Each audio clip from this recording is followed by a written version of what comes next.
So finally, what is actually controlling how we use our fascia and how we use our muscle? So this is now a little bit more of like the practical application of this information. I've tried to make it not just the information. Obviously, I've needed to build some pieces, so when I explain this, it makes a little bit more sense rather than just explaining this and it making no sense whatsoever.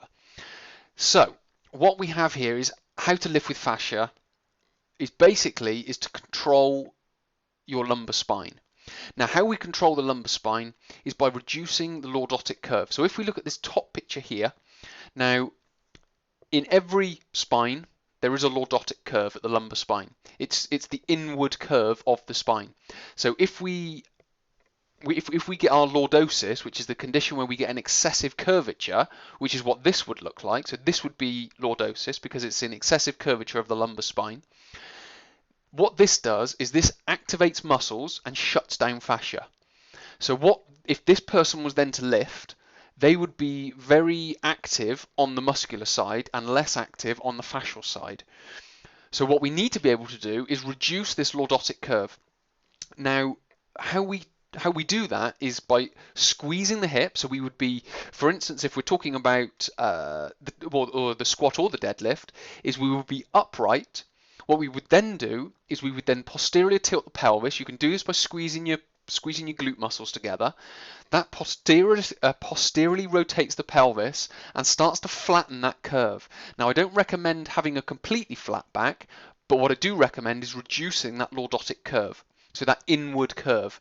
If you have lordosis, then it's probably more applicable that you really get the glutes active, reduce that lordotic curve.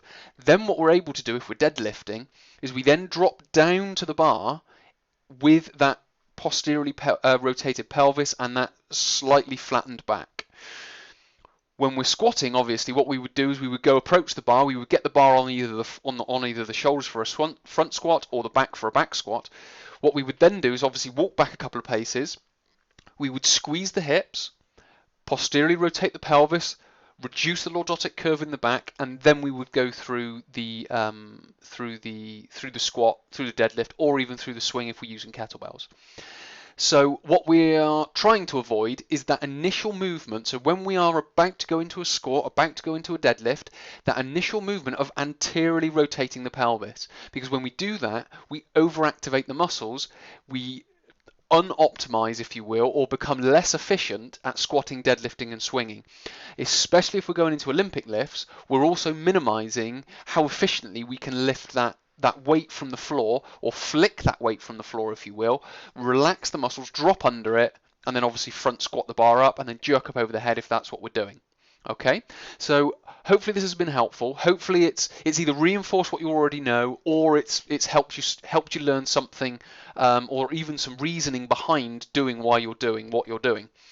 Because what we do get is a lot of people who follow certain people. They'll say, oh, I do this for my squat. If they're asked why do they do it, they don't always know the answer. They just kind of do it because, well, my mentor said, whoever that may be it right or wrong. But again, my mentor said, hopefully what I've brought to this is just a little bit of explanation as to why you're doing what you're doing, so you can obviously then go and communicate that to whoever you feel necessary. Okay, so many thanks for watching. This is how to optimize squatting, deadlifting, and swings. My name's Chris from ChristopherHall.com. I will speak to you in a future video.